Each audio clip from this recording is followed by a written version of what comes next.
ഉപരാഷ്ട്രപതി കഴിഞ്ഞ ദിവസങ്ങളായിട്ട് കൊച്ചിയിലുണ്ടല്ലോ. അപ്പോൾ ഈ ഉപരാഷ്ട്രപതിയുടെ ഡ്യൂട്ടിക്ക് മദ്യലഹരിയിൽ എത്തിയ ഉദ്യോഗസ്ഥനെതിരെ നടപടി ഉണ്ടാകുമെന്നുള്ളതാണ്.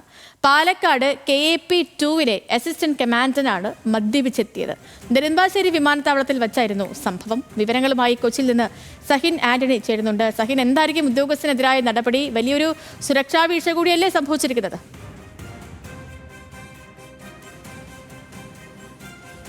തീർച്ചയായിട്ടും ചെയ്തു. ഇന്നലെ വൈകുന്നേരത്തോടെയാണ് ഈ സംഭവം ഉണ്ടായത്. ഉപരാഷ്ട്രപതി നെടുമ്പാശ്ശേരിയിൽ എത്തുന്നു. അവിടെ assistant commandant, Palakkad KAP-2 assistant കമാൻഡന്റാണ്.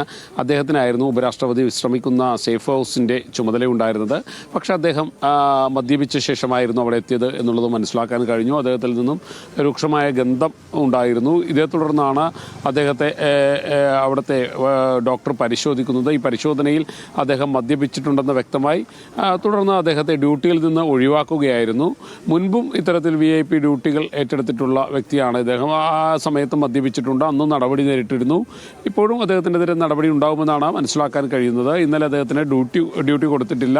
പകരം ഡ്യൂട്ടിയിൽ നിന്ന് ഒഴിവാക്കുകയായിരുന്നു ഉണ്ടായിരുന്നത്. വലിയ ഒരു വീഴ്ച തന്നെയാണ് സംഭവിച്ചത്. സേതു.